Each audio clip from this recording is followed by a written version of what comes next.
long ago, when the pyramids still stood radiant under the blazing desert sun, Pharaoh Amenhotep IV, ruler of a magnificent kingdom, left behind a secret that for thousands of years no one could decipher. But there was one truth. His treasure was not something to be bought, sold, or displayed, but rather something invisible, yet powerful, carrying with it a dreadful curse that no one could escape. One day a group of archaeologists stumbled upon a stone tablet in an abandoned tomb at the very border of Pharaoh's land, bearing an ancient inscription. The message on the stone spoke of a treasure buried deep within the earth, one that no one could leave without paying the price of their life. This curse, like an undercurrent, lurked unseen, waiting for its moment to rise. Yet those who had attempted to search for this treasure could never escape the shadow of mysterious deaths. Not because of traps or crumbling walls, but because of what the souls of the dead had sworn to protect. This story, told and retold, became a haunting legend, reverberating through every corner of the ancient world. The tale of Pharaoh's treasure soon turned into a myth. Many ventured forth, driven by the blind belief that they could uncover the hidden riches of this great kingdom. But none returned to tell their tale. These adventurers vanished into the foggy nights, leaving only faint traces of light flickering in the desert rain. They did not die from the traps or the ancient walls. They perished from something far more mysterious, something beyond human comprehension. When another group of archaeologists decided to continue the journey of those who came before them, none of them knew that they had crossed a threshold from which there was no return. The curse of Pharaoh still lived, waiting for those who dared to challenge it. But what they were seeking was not gold or treasures. It was something far more powerful, a piece of Pharaoh's very soul, eternally bound to the treasure. Through the storm, under the relentless downpour of the dead lands, their footsteps led them to an inevitable death. The treasure, with all its allure and danger, was not something ordinary men could claim. It was only for those brave enough to face the darkest secrets of the past. In the midst of the rain and the eerie quiet of the desert, their footsteps echoed, leading them into a web of fate. The treasure was not what it seemed. It was not merely gold, but something much more. A curse, a soul, a forgotten past. And those who sought it were stepping into a journey that would blur the line between life and death, where one could never truly escape the past. For the treasure of Pharaoh was never about what one could hold with their hands. It was about what one was willing to lose. The real treasure was not gold, but the very essence of life, the very soul of the Pharaoh, trapped for eternity. And those who sought it would soon realize that the price was something far greater than they could ever imagine. As the archaeologists ventured deeper into the desert, the vast emptiness of the land seemed to press in on them. An endless sea of golden sand under a sun that never seemed to set. Their hearts were filled with a mix of awe and dread as the stories of the curse weighed heavily on their minds. With every step they took, they felt as though they were drawing closer to something far darker than they had ever anticipated. The air was thick with a sense of foreboding, and the further they went, the more the desert seemed to close in around them. The wind whispered through the dunes like the soft voices of the long dead. Their lost words carried on the breeze, as though warning those who dared to trespass on this ancient land. It was as if the very earth was alive, watching, waiting. The group's leader, Professor Jameson, had been the first to dismiss the stories as nothing more than superstition. He was a man of science, a man who believed in evidence and reason. But as the days passed and the strange occurrences began to mount, disembodied whispers in the night, shadows that seemed to follow them, he began to wonder if there was something to the ancient curse after all. One night, as the group set up camp beneath a vast expanse of stars, a lone figure emerged from the darkness. It was an old man, dressed in ragged robes, with eyes that seemed to see through them, piercing straight into their souls. His skin was tanned by the sun, his face wrinkled with age. But there was something unsettling about him, something that made the hairs on the back of their necks stand on end. The man approached them slowly, and as he drew near, he spoke in a voice that seemed to carry the weight of centuries. "Turn back, travelers," he warned them, his voice raspy but firm. "The Pharaoh's treasure is no mere object of gold. It is a force, an ancient power that has claimed more lives than you can imagine. It is a curse, not a blessing. It has claimed every soul who has dared to seek it, and it will claim yours as well." The group exchanged uneasy glances, but Professor Jameson, ever the skeptic, waved him off. "Old man, we are not afraid of stories. We're here for the truth, and we will find it." But the old man's eyes darkened, and he stepped closer, his presence sending a chill through the air. "You are not prepared for the truth," he whispered, his voice low and dangerous. "The Pharaoh's soul still lingers within the treasure. His spirit is trapped, forever bound to the riches he left behind. And anyone who dares to claim it must face him. Face the wrath of a king whose power was never meant to be wielded by mortal hands." With that, the old man turned and disappeared into the night, leaving behind only the faint echo of his footsteps and a growing sense of unease in the pit of their stomachs. As the days wore on, strange things continued to happen. Equipment malfunctioned without explanation. Maps were lost, only to be found in places they had already searched. At night, they heard strange sounds, footsteps in the sand, voices calling their names, but when they turned to look, there was nothing there. It was as though they were being watched, followed by unseen eyes, their every move carefully observed. Despite these eerie occurrences, the group pressed on, determined to uncover the truth. And soon, they came upon the entrance to a tomb hidden beneath the sands for millennia. The stones that marked its entrance were inscribed with ancient symbols. Symbols that none of the archaeologists could fully decipher, but they knew enough to understand that this was the resting place of the pharaoh. With trembling hands, they pried open the tomb's entrance, revealing a dark, narrow passageway leading deep beneath the earth. The air that wafted from within was stale and musty, carrying with it the scent of death and decay. Yet they pressed forward, their hearts pounding in their chests, as they descended into the depths of the pharaoh's domain. What lay inside the tomb was not what they expected. It was not a simple burial chamber filled with gold and jewels. Instead, it was a labyrinth, a maze of twisting corridors and hidden rooms, each one more oppressive and suffocating than the last. And in the center of it all, resting atop a stone pedestal, was the treasure, an ornate chest, covered in intricate carvings, its surface gleaming with an otherworldly light. But as they approached the chest, something stirred in the shadows. A figure, cloaked in darkness, stepped forward, its eyes glowing with a spectral light. It was the pharaoh, or at least what remained of him, his spirit, twisted and tormented by centuries of imprisonment. "You should not have come," the pharaoh's voice echoed, his words sending a cold shiver down their spines. "This treasure is not for you. It is mine. It has always been mine." The group froze, their minds reeling from the realization that they were not alone, that the curse was real. And in that moment, they understood that they had crossed a line that could never be uncrossed. The pharaoh's voice reverberated through the tomb like a thunderclap, causing the walls to tremble as if the very stone was alive. The air around them grew thick, and a cold, suffocating weight pressed upon their chests, making it difficult to breathe.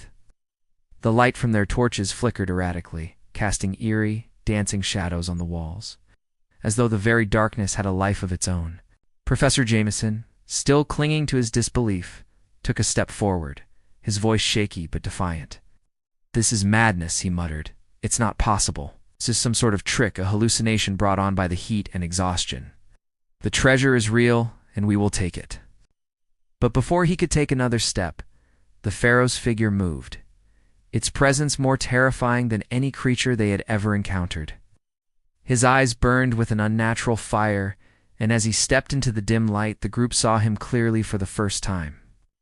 A skeletal figure draped in tattered royal garb, his face twisted in an eternal grimace of rage and despair. His skin, though decayed, seemed to shimmer with a spectral glow, and his voice rang out like a death knell. "You dare to steal what is not yours?" The pharaoh's words cut through the air, sharp and chilling. "This treasure was never meant for the hands of mortals. 'Tis a curse that binds me, a curse that will claim every soul who dares to seek it." With a sweeping gesture, the pharaoh raised his hand, and the tomb seemed to come alive. The stone walls groaned and shifted as though they were closing in on them. The floor beneath their feet began to crack and shift, and from the dark crevices, strange, glowing symbols began to appear, etched into the stone like the markings of some ancient, forgotten language. The archaeologists' hearts raced as they realized the truth. The treasure was not gold or jewels. but something far more powerful and dangerous. The pharaoh's soul was trapped within the tomb, bound by the very curse that he had laid upon his kingdom. And the treasure was the key to that curse, the very object that kept him tethered to the land of the living. "Leave now, while you still can," the pharaoh warned, his voice growing colder.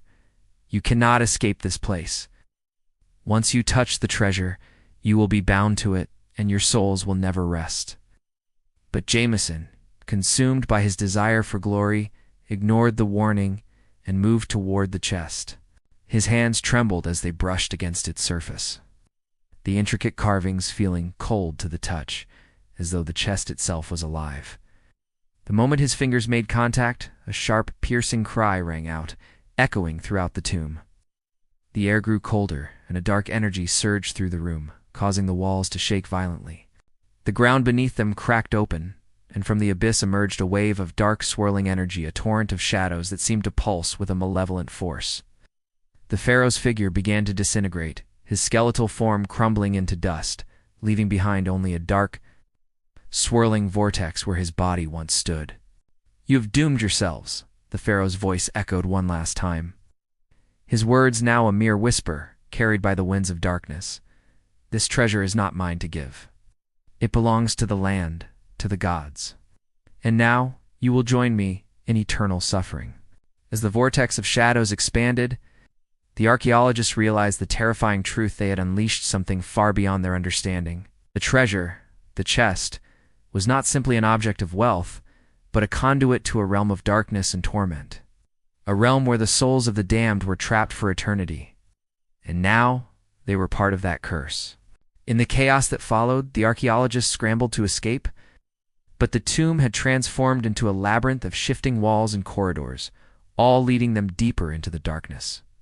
Each path seemed to twist and turn in impossible ways, and the air grew thick with the stench of decay. The treasure had bound them to this cursed place, and there was no way out.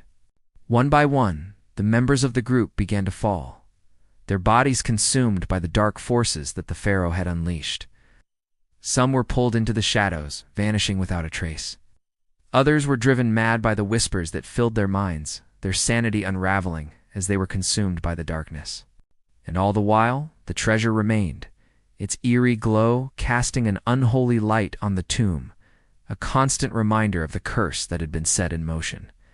Professor Jameson, now alone, found himself standing before the chest once more.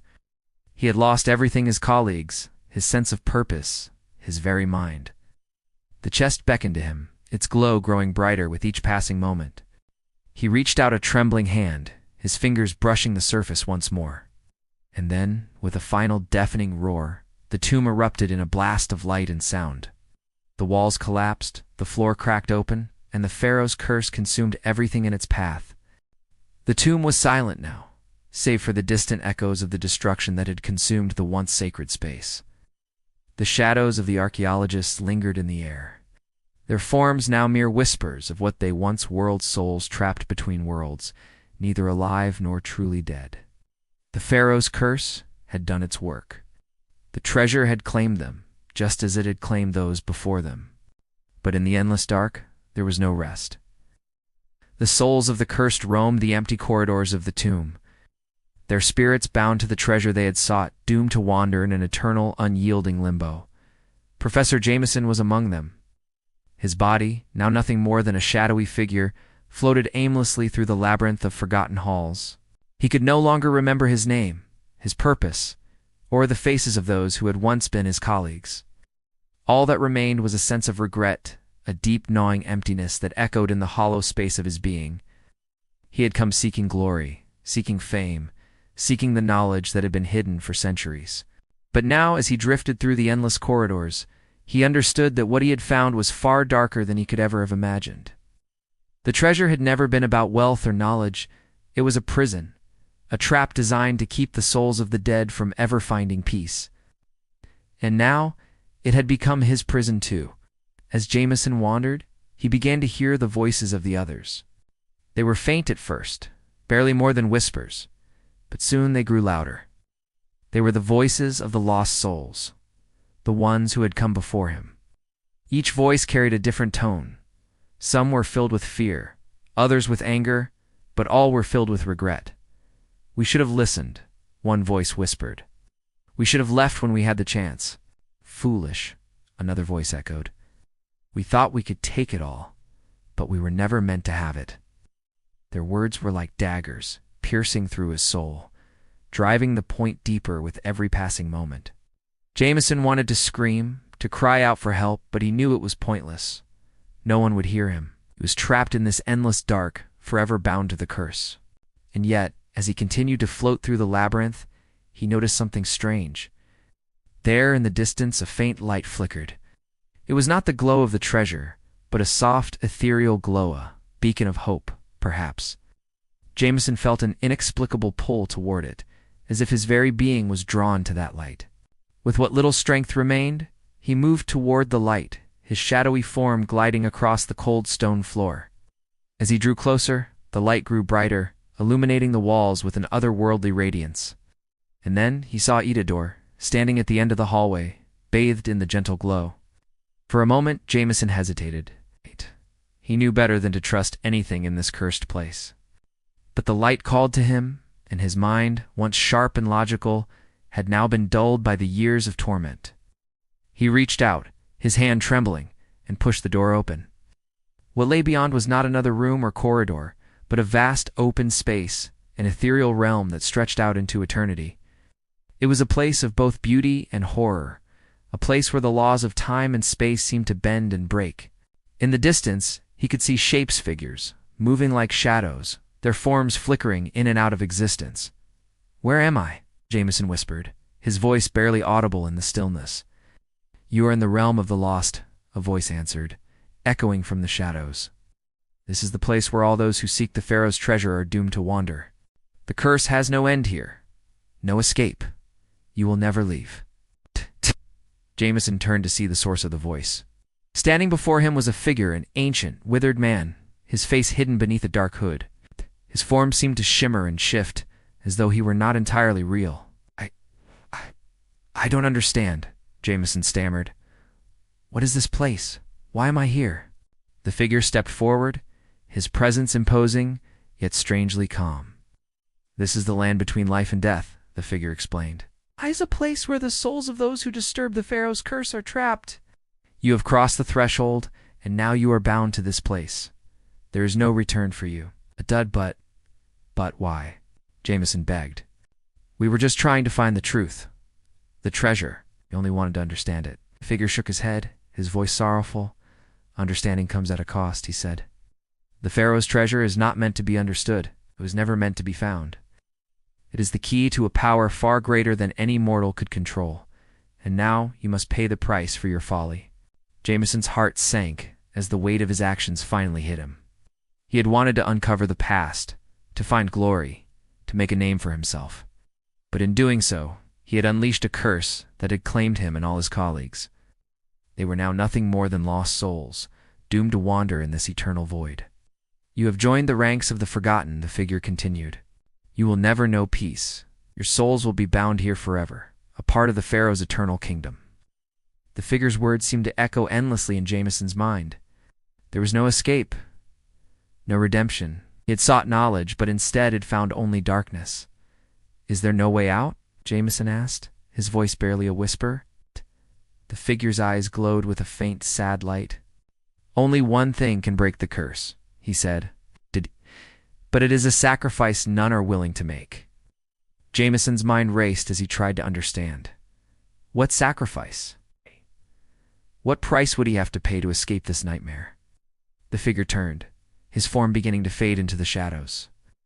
"Seek the treasure once more," the figure said. "But know this, the Pharaoh's soul is not the only thing that binds you here. The price for leaving is your own life. Choose wisely." And with that, the figure vanished into the dark, leaving Jameson standing alone in the vast, endless expanse of the lost realm. Jameson stood in the vast, desolate expanse of the lost realm, the shadows of forgotten souls swirling around him like drifting smoke. The silence was deafening, broken only by the occasional flicker of movement in the distance, the restless souls who had come before him, eternally trapped in this dark, ethereal prison. He tried to make sense of what the figure had said. The treasure, was it truly the key to everything? Had he unknowingly stepped into a fate far worse than death? A fate that would haunt him for all eternity? His heart raced as the figure S words echoed in his mind. The price for leaving is your own life. But how could he choose? Was it even possible to break the curse? Would seeking the treasure one more time really set him free, or would it only seal his fate further? The more Jameson thought about it, the more his mind seemed to unravel. The desire for escape, the hope of redemption, was it worth the cost? Could he sacrifice his own life in exchange for the possibility of breaking the curse, or would he be condemned to wander this empty realm forever? Just another forgotten soul? As he stood there, lost in thought, the shadows around him seemed to stir. The other souls, those who had come before him, began to murmur, their voices growing louder. Some were crying out in despair, others in anger. Jameson could feel the weight of their suffering, the pain of their eternal torment pressing in on him, threatening to consume him as well. But then, through the growing chaos, a single voice rose above the rest of voice he recognized. It was Professor Harris, one of his colleagues, who had disappeared long ago. Jameson's heart skipped a beat as he turned toward the sound. Jameson, ... Harris's voice was faint, but there was a sense of urgency in it. Jameson, listen to me. You don't have to do this. There is no escape. We were wrong to seek the treasure. It was never meant for us. Jameson's breath caught in his throat. Harris, he whispered, his voice shaking. Is it really you? Yes, Harris replied, his figure slowly materializing in the distance, his form flickering like a fading ghost. I've been here for so long, wandering this place lost, ... We all were. ... We all were Jamesons. We thought we could break it, but we were wrong. The pain in Harris's voice was palpable, and Jameson felt a cold shiver run down his spine.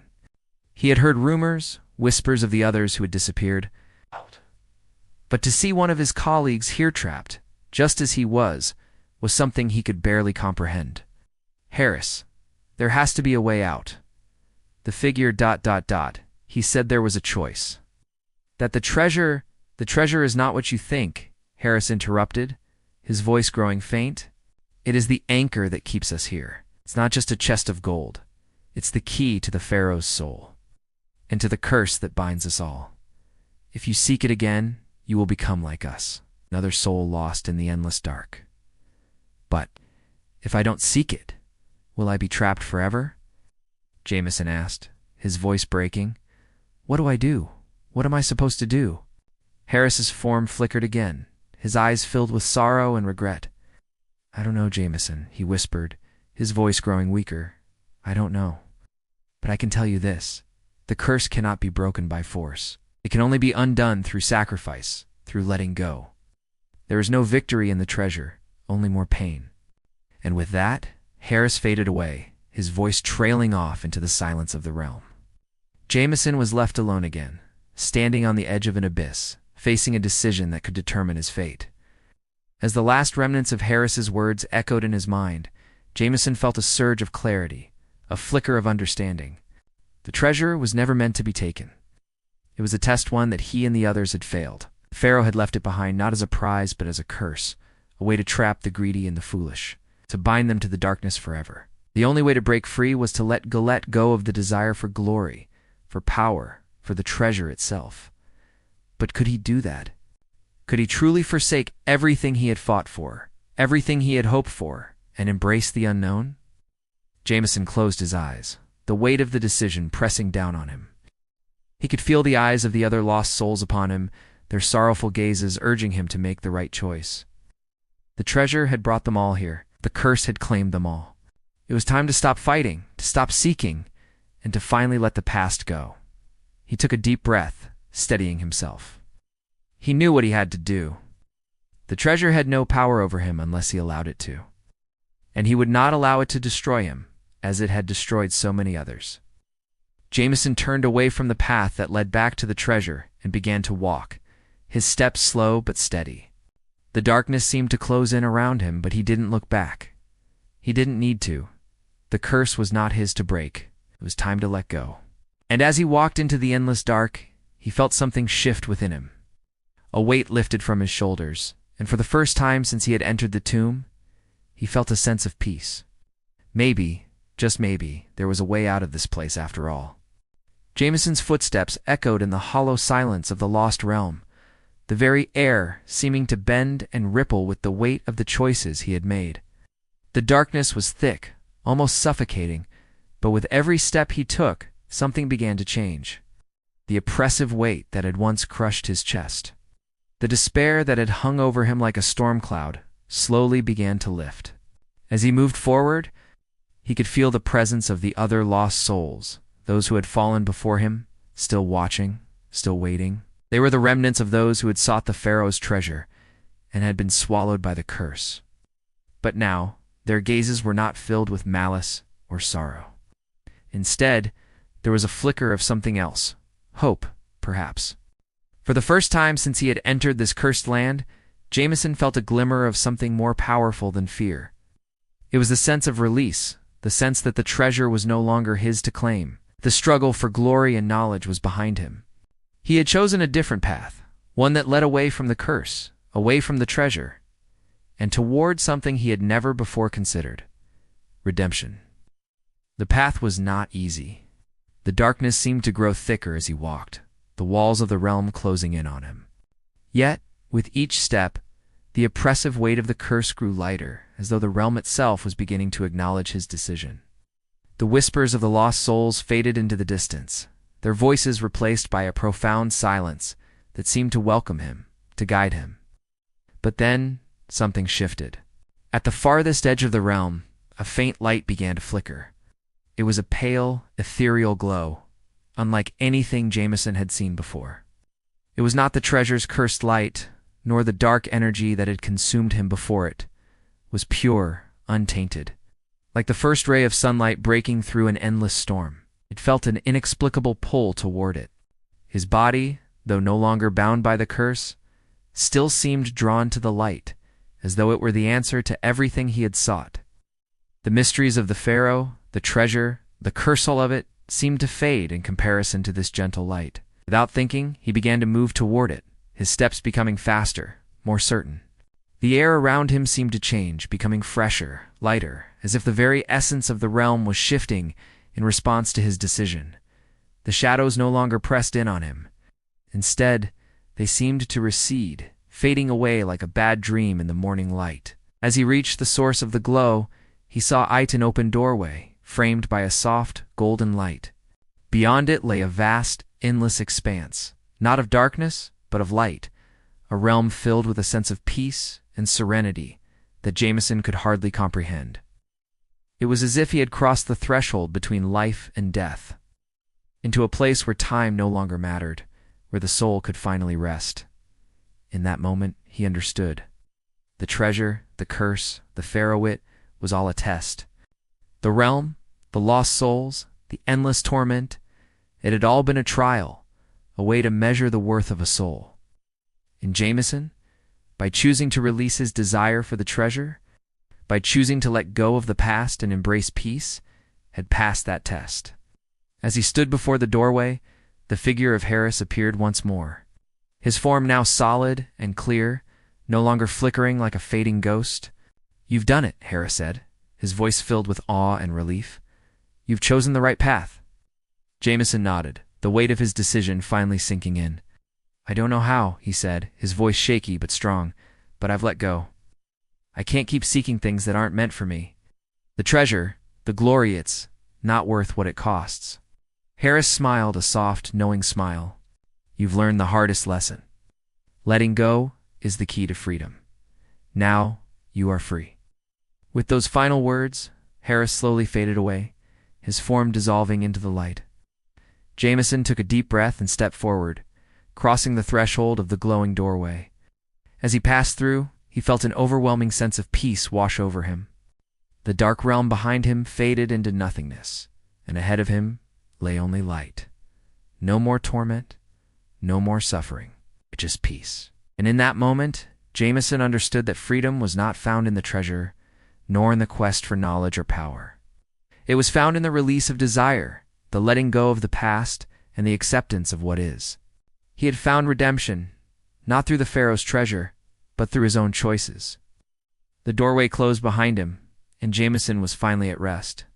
The story of the Pharaoh's treasure did not end with Jameson. Though he had found peace, others would still come driven by greed, by curiosity, by the same thirst for glory that had led Jameson and his colleagues to their doom. The curse would continue to call out to those who dared to seek the treasure, tempting them with promises of riches and power. But the lesson of Jameson, the one who would let go, would be passed on. His story would become a cautionary tale, a warning to all who sought the treasure of Pharaoh Amenhotep IV. The treasure, once thought to be a prize, was revealed for what it truly was: a prison, a trap for the souls of the unwary. And as long as the treasure remained hidden beneath the sands, it would continue to claim those who were not ready to face its true cost. Jameson's journey, however, was over. He had chosen his path, and in doing so, he had broken free of the endless cycle of greed and suffering. His soul had found its way to the light, a place of peace where the curse of the Pharaoh could no longer reach him. For those who would follow, there would be only one choice to make: to seek the treasure or to let go. And in the end, letting go would always be the only true path to freedom. Time passed in the realm of the lost souls, yet the story of Jameson and the Pharaoh's treasure persisted. Even in the distant corners of the world where history had long faded into dust, whispers of the cursed treasure continued to reach the ears of those who would listen. The tales were twisted, distorted by time, but the core remained: the Pharaoh, his treasure, and the curse that had claimed so many lives. There were always those willing to seek it out, driven by the same insatiable thirst for wealth, power, and knowledge. Yet the shadow of Jameson's fate hung over the tale like a warning, though few truly understood its meaning. In the world of the living, the legend of the Pharaoh's treasure became just that: a legend. Yes. The sands of time shifted, and those who had once sought it were now forgotten, their names and faces swallowed by the same vast desert that had claimed them. But the legacy of the curse endured, passed down through generations in hushed conversations, old scrolls, and half-remembered myths. It was in a small town, tucked away on the edge of the desert, where a young archaeologist named Alina heard the story for the first time. Alina was passionate about history, driven by a desire to uncover the secrets of the past. She had spent years studying ancient civilizations, particularly Egypt, and had become captivated by the legends surrounding the pharaohs. When she first came across the tale of Amenhotep IV and his lost treasure, she was intrigued, captivated by the mystery. But Alina was no stranger to the allure of the past. She had heard rumors of hidden treasures before, but something about this particular legend called to her, like a hidden door waiting to be opened. She believed, perhaps foolishly, that this treasure, unlike the others, could be unearthed without consequence. She believed she could find it and claim it for herself without falling prey to the curse that had taken so many others. As she pored over ancient texts and scoured the dusty archives of her university, she uncovered more details about the treasure's location hidden deep within the desert, far from the reach of modern civilization. The more she learned, the more obsessed she became. It wasn't just the wealth or the fame she craved, but the sheer triumph of discovering something that had eluded mankind for centuries. What Alina didn't know, what she couldn't know, was that the curse was not just a story, it was real. And the treasure was waiting for her, as it had waited for all those before her. It was not a prize to be claimed. It was a trial, a reckoning, one that would test the very soul of anyone who sought it. One fateful evening, as Elena prepared to embark on her journey to the desert, she received an unexpected letter. It was from a colleague, a man named Dr. Harrison, whom she had briefly met at a conference years before. The letter was brief, but the words it contained were enough to send a chill down her spine. "Alina, I know what you're planning. I've seen the curse firsthand. You must stop before it's too late. The treasure is not what you think. If you proceed, you will be lost, just as all those before you have been." Lena stared at the letter in disbelief. She had heard of Dr. Harrison's work, and she knew him to be a respected scholar, but this was madness. The curse? Warning? She laughed at the thought. After all, she wasn't like the others. She was prepared. She was smarter. The curse wouldn't claim her. But as she stood in her small apartment, staring out the window at the vast expanse of the desert on the horizon, a doubt lingered in the back of her mind. Was it truly just a story? The desert, with its endless dunes and timeless silence, had always called to her. Now it beckoned once more. Alina arrived at the edge of the desert, her heart racing with excitement and fear in equal measure.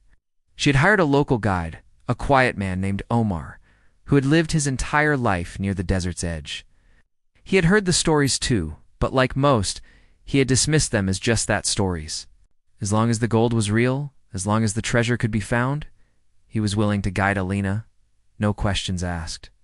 They set off at dawn, their journey taking them deep into the heart of the desert, where the sun blazed relentlessly overhead and the air shimmered with the heat of the vast, empty land. Days passed, and the landscape became increasingly desolate, the world shrinking into endless stretches of sand and silence. As the sun began to set on the fourth day, Omar's pace slowed. Alina, noticing his discomfort, asked, "What's wrong?" "Nothing," he replied tersely, his eyes scanning the horizon. "He's tired, dared." But Alina sensed something else, in his voice, a wariness in his eyes. She pressed him further, but he only waved her off, muttering under his breath. That night, as they set up camp beneath the stars, Alina couldn't shake the feeling that they were being watched. The desert was silent, but there was something in the air, an oppressive weight that seemed to press in on her from all sides. She had always believed in the scientific method, in the rational world. But tonight, as she sat staring into the fire, she couldn't ignore the feeling that something ancient was stirring around her. It was as if the desert itself was alive, aware of their presence, watching them. Suddenly Omar stood up, his body rigid with tension. "You feel it too, don't you?" he asked, his voice barely a whisper. "Feel what?" Alina replied, her heart beating faster. "The desert." "It's alive," he murmured, his eyes wild with fear. "The treasure. It's not just a myth. It's real. And it's waiting." Alina felt a cold shiver run down her spine. She had heard of the legend of the Pharaoh's curse, but never had she imagined that it could be so real, so tangible. She tried to shake off the feeling, telling herself that it was just fear, fear of the unknown, fear of the journey. But deep inside, a small voice told her that maybe, just maybe, the curse was real. The desert stretched on endlessly, and with every step they took, Alina could feel the oppressive weight of the land growing heavier, as though the very earth itself was pulling them deeper into its heart. Omar's fear had escalated to the point where he barely spoke anymore, his once confident strides now hesitant and slow. Alina, determined to find the treasure and prove the legends wrong, pushed forward, ignoring the growing unease in her gut. As they approached the final stretch of their journey, the sun began to dip below the horizon, casting long shadows across the dunes. The air turned colder, and the once blazing heat of the desert seemed to fade, replaced by a chilling calm that sent a shiver through Alina's spine. "Stop!" Omar said suddenly, his voice hoarse and trembling. "What's wrong?" Alina asked, her curiosity piqued. "This is it," Omar said, his voice barely above a whisper. "We've reached it." Alina turned to look at him, but his face was ghostly pale, and his eyes were wide with terror. He had stopped in his tracks, staring at something just ahead. Elena's heart skipped a beat as she followed his gaze. Ahead of them, partially hidden by the sand, was a large, ancient, structure-an entrance carved into the side of a massive stone formation. The stone was blackened and weathered by time, its surface etched with markings that Alina couldn't decipher. It looked like a tomb, but different from any she had seen before. It was older, far older, with an ominous, unnatural aura surrounding it. The air felt thick here, and Alina could almost hear the faint hum of something ancient, something powerful. "This is where it begins," Omar muttered, his voice breaking. "I won't go any further! You're on your own now." Before Alina could say anything, Omar turned and fled back into the desert, leaving her standing at the edge of the dark entrance. She called out to him, but he didn't respond. His form disappeared into the night, his footsteps quickly lost in the vast expanse of sand. Alina stood there, staring at the entrance, torn between fear and her unrelenting desire to uncover the treasure. The curse, the whispers that had plagued her dreams for weeks, were now a reality. Omar's warning echoed in her ears, but it was too late to turn back. She had come too far. She had to know. Taking a deep breath, she stepped forward, crossing the threshold into the tomb. As Alina descended into the tomb, she immediately felt the temperature drop. The air grew colder and damp, and the walls around her seemed to close in, the narrow passageways becoming more confining with each step she took. Her torch flickered, casting shadows that danced and shifted on the walls, creating eerie shapes that seemed to move on their own. The deeper she went, the more oppressive the atmosphere became. It felt as though the very walls were watching her, as though the tomb itself was alive, aware of her presence. The silence was absolute, broken only by the faint sound of her footsteps echoing through the empty halls. She knew she was not alone. There was something here, something that had been waiting for centuries. As she moved further, she came to a large chamber. The walls were lined with ancient carvings, depicting scenes of kings and gods, of battle and sacrifice. At the center of the room stood a massive stone pedestal, and on top of it was a dark, ornate chest, covered in intricate carvings. The chest seemed to pulse with an unnatural energy, as if it were alive. Alina's heart raced as she approached the chest, her hand trembling as she reached for it. The moment her fingers brushed against its surface, a sharp electric jolt of energy shot through her body. She staggered back, gasping for breath. The tomb seemed to come alive around her, the walls groaning as if in pain, and a low, rumbling sound echoed through the chamber. Suddenly, the shadows in the room seemed to twist and writhe, and a cold wind blew through the chamber, extinguishing her torch. The darkness became thick, almost tangible, pressing in on her from all sides. The chest began to glow, and Alina could feel its power pulsing through her, calling to her, pulling her closer. "You should not have come," a voice echoed through the darkness, its tone low and menacing. "The treasure was never meant for you." Alina froze, her heart hammering in her chest. The voice was not human, it was something older, something far darker. It came from everywhere and nowhere all at once, reverberating in her mind, filling her thoughts with fear and confusion. "The curse. It is eternal," the voice continued, growing louder, more insistent. "You are bound to it now. There is no escape." Elena's breath quickened as the shadows around her seemed to close in. She tried to move, to run, but her legs felt like they were made of stone, rooted to the ground. The chest glowed brighter now, its light intensifying until it filled the entire room.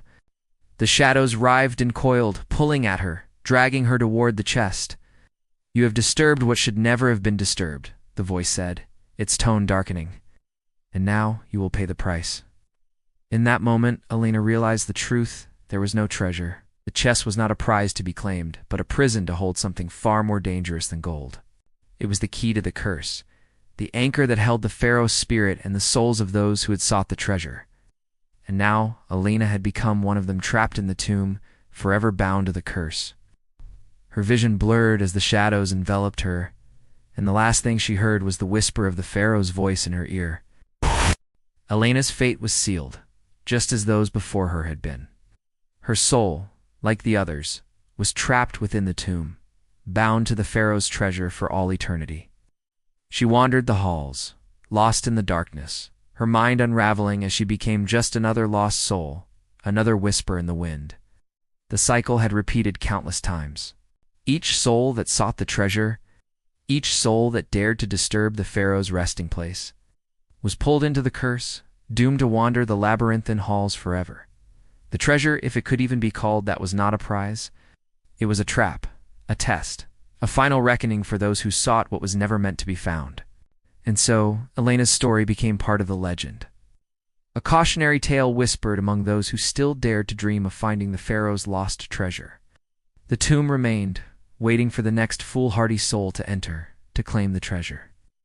To become yet another lost whisper in the endless cycle of the curse.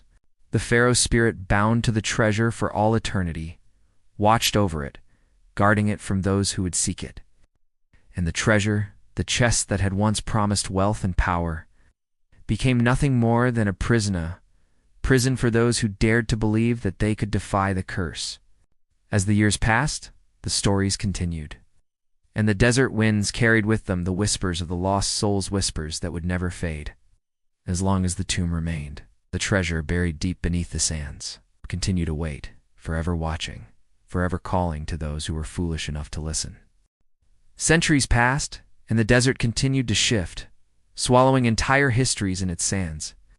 The tomb of Pharaoh Amenhotep IV lay hidden, untouched by time, though its legend lingered in the stories of the few who had heard its whispers. The curse, its roots growing deeper with each passing day, had not lost its power. Those who sought the pharaoh's treasure were always drawn to the same dark fate, regardless of their time, their name, or their reason. And yet even in the most forgotten corners of the world, the myth still called. The desert, vast and endless, remained a mystery and enigma that no one dared to truly understand. But one day a group of adventurers, emboldened by greed and hunger for discovery, set foot into the desert once again. They were young, fearless, and full of conviction. The treasure had always been a legend to them, a fable to be uncovered, and this time they believed they were the ones who would triumph. They had heard of the tomb of the curse, but they dismissed it as superstition. To them, it was a challenge, a test of their abilities, their skill, and their daring. At first, the desert seemed no different than it had always been, endless, hot, unforgiving. But as they ventured deeper into the vastness, they began to feel a strange, growing pressure. The air felt thicker, heavier, as though the very atmosphere had changed. The wind began to whisper, carrying with it voices, distant, faint, almost imperceptible. And as they drew closer to the site of the tomb, they began to hear it more clearly, as though it was speaking directly to them. "You should not have come," the wind seemed to say, a warning that echoed in their minds. But they pressed on. The entrance to the tomb was barely visible, buried deep beneath the sand. The adventurers had to dig for hours to uncover it, their hands raw and bleeding, but their determination never wavered. They reached the stone door of the tomb, which was adorned with ancient symbols that none of them could read. As they pushed it open, the dark, suffocating air of the tomb rushed out, chilling them to the bone. The tomb's interior was just as oppressive as the legend had described. It was not a place of riches or wonder, but a desolate, hollow place. The walls were covered in dark, cryptic inscriptions. At the center of the room stood the same stone pedestal, now covered in centuries of dust. And upon that pedestal, the treasure of the chest glowed faintly, its presence undeniable. They approached it cautiously, each step taken with a sense of reverence and fear. None of them dared touch it, but all were drawn to it, mesmerized by the ancient power it emanated. It was beautiful, terrifying, and irresistible. One of them, a young man named Richard, was the first to speak. "I've heard the stories, I know the warnings, but it's here. It's real. We found it." The others nodded, uncertain yet captivated by the chest's pull.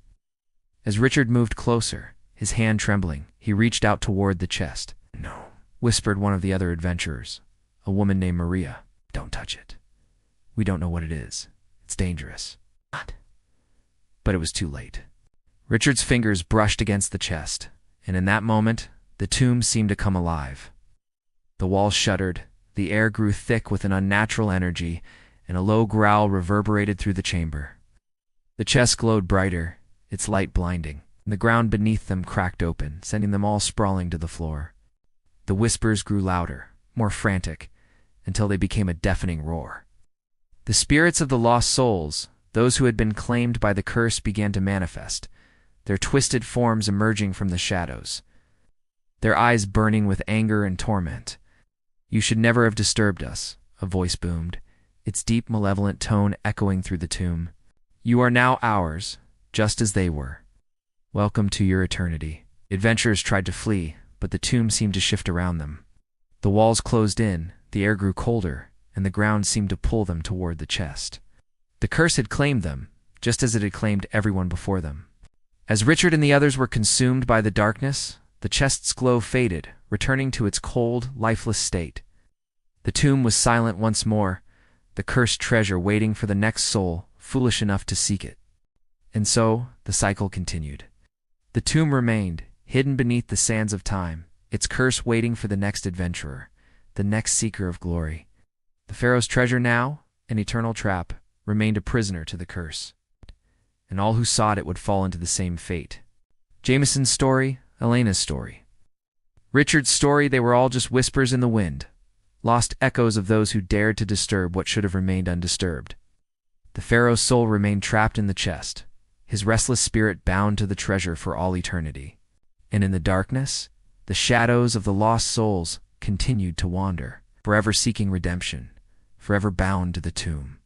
As the sands of time drifted by, the legend of the pharaoh's treasure would never die. It would live on, eternally waiting, eternally watching.